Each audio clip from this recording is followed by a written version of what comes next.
శ్రీమాత్రే నమః. మహాదేవ చరణౌ మనసా స్మరామి, మహాదేవ చరణౌ శిరసా నమామి. వాగర్థాపివ సంపృక్తౌ వాగర్థ ప్రతిపత్తయే జగతః పితరౌ వందే పార్వతీ పరమేశ్వరౌ. సదాశివసమారంభాం శంకరాచార్య మధ్యమాం అస్మదాచార్య పర్యంతాం వందే గురు పరంపర. మహాదేవ చరణౌ మనసా స్మరామి, మహాదేవ చరణౌ శిరసా నమామి. విశ్వావసునామ సంవత్సర ఉగాది శుభాకాంక్షలు. ఈ విశ్వావసునామ సంవత్సరంలో ధనస్సు రాశి వారికి ఎలా ఉంది, వారు ఎలాంటి ఫలితాలు పాటించాలి, ఏ విధమైనటువంటి నియమాలు నిర్ణయాలు తీసుకోవాలి అన్న ప్రయత్నం చూద్దాం. ఈ యొక్క ధనస్సు రాశిలో మూలా నక్షత్రం 1, 2, 3, 4 పాదాలు, అలాగే పూర్వాషాఢ 1, 2, 3, 4 పాదాలు, ఉత్తరాషాఢ 1వ పాదం, ఉత్తరాషాఢ 1వ పాదం. ధనస్సు రాశి వారికి విశ్వావసు ఉగాది నామ సంవత్సర శుభాకాంక్ష. ఈ యొక్క ధనస్సు రాశిలో వారికి ఆదాయ వ్యయ రాజపూజ్య అవమానాలు చూద్దాం. ఆదాయం 5, వ్యయం 5, రాజపూజ్యం 1, అవమానం 5. ధనస్సు రాశి వారికి చతుర్థ స్థానంలో శని సంచారం ప్రారంభమవుతుంది. మార్చి 29 నుంచి షష్టగ్రహ కూటమి ఏర్పడ్డది కదా. నిన్నటి వరకు 3వ ఇంట శనీశ్వరుడు కుంభంలో ఉన్నాడు. మార్చి 30 నుంచి 4వ స్థానంలో, అంటే చతుర్థ స్థానంలో అర్ధాష్టమ స్థానంలో శని సంచారం ప్రారంభం అవుతుంది. అందువలన సంపాదన విషయంలో అక్కడికక్కడికి సరిపోతుంది. సరిగా మాటలు అంటారా, అయిన వాళ్ళు, బాగా కావలసిన వాళ్ళు, కొంత ఎక్కువగా మనల్ని విమర్శ చేసే వాళ్ళు ఉంటారు. మొదటిగా నేను రాశి ప్రారంభంలోనే చెప్పదలుచుకుంది ఏంటంటే, ఎవరి గురించి మీరు ఎక్కువగా అంతగా పట్టించుకోవాల్సినటువంటి అవసరం లేదు. మీ పని మీరు చేసుకుంటూ వెళ్ళండి. మీకు గురుబలం సంపూర్ణమైనటువంటి అనుగ్రహం కలుగుతుంది. అలాగే ఈ రాశి వారికి ఈ సంవత్సరము గురు రాహువులు బలంగా ఉండుట చేత రాజయోగానికి సంబంధమైనటువంటి అవకాశం ఉంటుంది. అంటే భంగము ఉంది, యోగము ఉంటుంది. అంటే మీరు బాగా కష్టపడతారు, 98% బాగా కష్టపడి ఆ చివరి శాతంలో ఉన్నటువంటి 2ని పోగొట్టుకునే క్రమంలో కొన్ని చోట్ల మీ చిన్న చిన్న తప్పిదాలు బాగా హైలైట్ అవుతుంటాయి. కాబట్టి మీరు ఏ ప్రతి పని మొదలుపెట్టినా, ముఖ్యంగా ఏదైనా ప్రభుత్వంలో బిల్లులు రావాలన్నా, ఏదైనా ప్రభుత్వానికి సంబంధించిన సలహాలు సూచనలు చేయాలన్నా, ప్రజాకర్షణ పథకాలు ప్రవేశపెట్టాలనుకున్నా, లేదు ప్రైవేట్ సంస్థలో మీరు ఒక కీలక వ్యక్తి, అంటే ఏదైనా ఒక ఫైల్ ఓపెన్ అవ్వాలన్నా, లేదా ఉద్యోగుల భవితవ్యం మీ చేతి మీద ఉండాలన్నా, ఇలాంటి విషయంలో మాత్రం మీరు కాస్త జాగ్రత్తగా అందరికీ మంచి చేసే ప్రయత్నం చేయండి.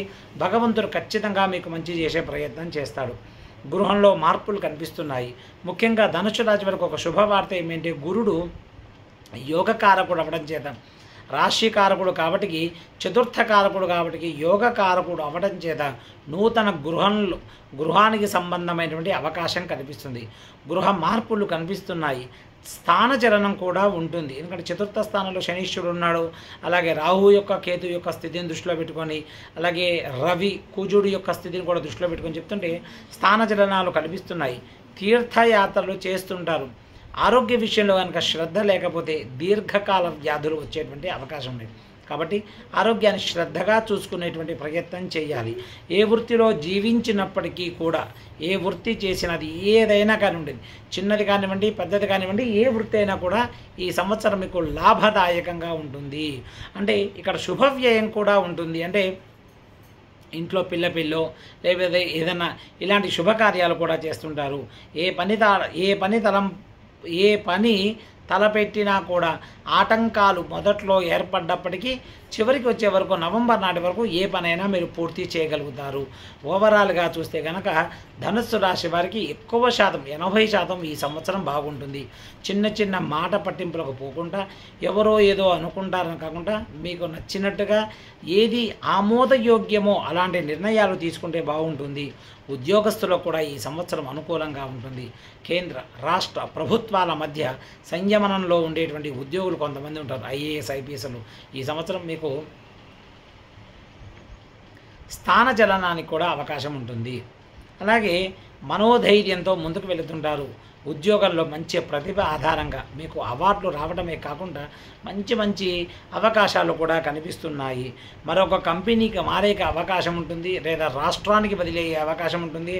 రాష్ట్రంలో కీలకమైన శాఖల్లో మీరు ఉంటారు. అంటే ఒక్క మాట చెప్పాలంటే మీ సంతకం ప్రతి చోట కనిపిస్తుంది.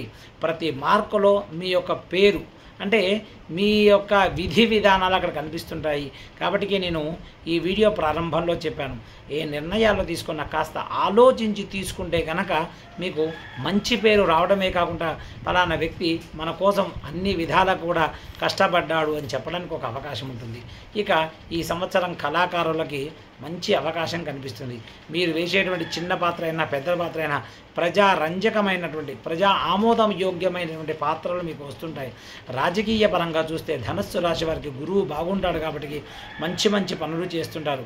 మంచి జీవోలు తేవటంలో, అలాగే ప్రజలకు దగ్గరయ్యేటువంటి పథకాలు అమలు చేయటంలో మీరు చాలా కీలకంగా ఉంటారు.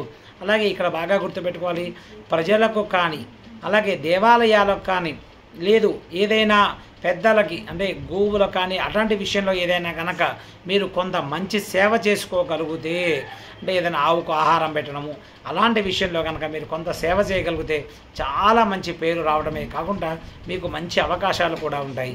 ఇక్కడ కొంతమందికి నెగిటివ్ కూడా ఉంటుంది. ఆ నెగిటివ్ ఎవరికి ఉంటుంది అంటే కనుక పాలు కల్తీ చేసేవారికి, అలాగే పూలని పండ్లని ఇలా చేసేవారికి మాత్రము కాస్త కఠినమైనటువంటి కొరడా దెబ్బలు తప్పవు.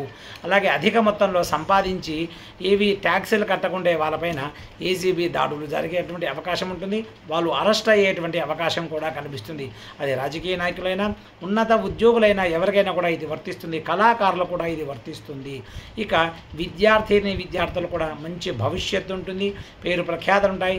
ఇంజనీరింగ్ ఇంటర్లో మంచి ర్యాంకులు రావడంతో పాటు మంచి కాలేజీల్లో కూడా సీట్లు దొరుకుతుంటాయి. మంచి విషయాల్లో కూడా అనుకూలంగా ఉంటుంది. అలాగే వ్యాపారస్తులకు ఈ సంవత్సరం అనుకూలం అని చెప్పాలి. ఏదైతే పూజా స్టోర్ కావచ్చు, అలాగే రత్నాలకు సంబంధించిన కావచ్చు, చిరు వ్యాపారాలు కావచ్చు, కిరాణా కావచ్చు, ఇలాంటి వాటిల్లో మీకు మంచి పేరు వస్తుంది. అన్ని విధాలు కూడా బాగుంటుంది. కాంట్రాక్టర్లకి గత కొంతకాలంగా ప్రభుత్వం నుండి రావాల్సినటువంటి బాకీలు వసూలవ్వడమే కాకుండా కొత్త కొత్త ప్రభుత్వ పథకాలు కూడా చేపడుతుంటారు. ఈ సంవత్సరము ఈ స్త్రీలకు ముఖ్యంగా ఈ యొక్క ధనస్సు రాశిలో ఉన్నటువంటి స్త్రీలకు కూడా అనుకూలమైనటువంటి కాలము. వృత్తి ఉద్యోగాలలో పేరు ప్రఖ్యాతలు రావడంతో పాటు మంచి పనులు కూడా చేస్తుంటారు.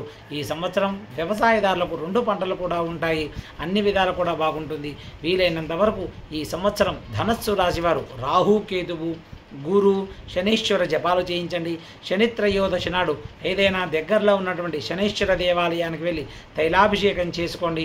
అలాగే ఈ సంవత్సరం సెప్టెంబర్లో ఏర్పడినటువంటి గ్రహణం రోజు కూడా వీలైతే ఏదైనా నదీ తీరంలో, శివాలయం ఉన్నటువంటి నదీ తీరంలో కానీ రామాలయం ఉన్న నదీ తీరంలో కూర్చొని కాస్త జప హోమాలు చేసుకొని దానధర్మాలు చేసుకోండి. మంచి గురుబలం పెంపొందించుకోండి. ఇంటి దేవుణ్ణి ఆరాధించండి. వీలైతే మీ ఇంటి దైవానికి కళ్యాణం చేయించే ప్రయత్నం చేయండి. ఈ సంవత్సరం ఈ యొక్క ధనస్సు రాశి వారికి శుభవార్తలు వింటారు. వాహన, గృహ, భూ సంబంధమైనటువంటి వ్యవహారాలు కూడా అనుకూలిస్తాయి. గత కొంతకాలం నుంచి ఉన్నటువంటి కోర్టు సమస్యలన్నీ తొలగిపోయి అన్ని విధాలు కూడా మంచి జరుగుతుంది. సర్వే జనా సుఖినో భవంతు. విశ్వస్య కళ్యాణమస్తు.